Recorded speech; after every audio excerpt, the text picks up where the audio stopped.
25 and beyond, again, national trends matter. I tell people all the time. We're seeing across the board. I think we're feeling the tailwinds. Life's good. Storage is back. We're cruising. Things are awesome. But it really comes down to your submarket data. Your 3 miles is the most important thing you can look at. Because again, it's tough to blanket DFW. It takes 2 hours to get from one side to the other. Raleigh-Durham, same thing. Nashville, Tampa. But as a whole, we've seen this great tailwind in the space. We're seeing a lot of leveling out. Rates are good. Occupancies are coming back. Both buyers and sellers are active. This is the most active year we've seen since 21. Oversupply of self-storage in Miami doesn't mean there isn't a developed opportunity in Vegas. The macroeconomic trends, it's important to follow these things, especially if you're looking at a new acquisition or just thinking strategically about what to do in your market.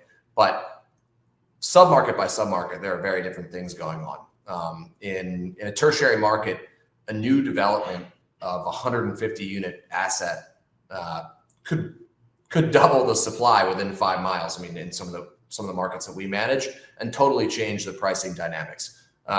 So though it's looking at interest rates and looking at national development pipeline averages is helpful, at the end of the day, if many of you on this webinar are owners and operators, you care about your stores and your submarkets. So we're hoping to kind of share some of the things that you can do to operate within the market dynamics that you face. So start with a market where occupancy is high. It looks like that's either the case right now in many of the metros, or will be the case if supply is absorbed.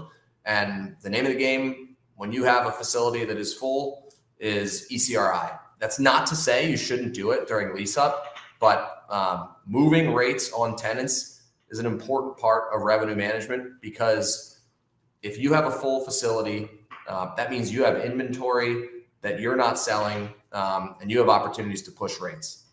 It's easier to push rates on a full facility than it is on one that's empty or in lease up, especially during the lease up phase when you're trying to generate reviews, trying to generate some solid SEO performance. So coming up with a thoughtful strategy around pushing rates is important.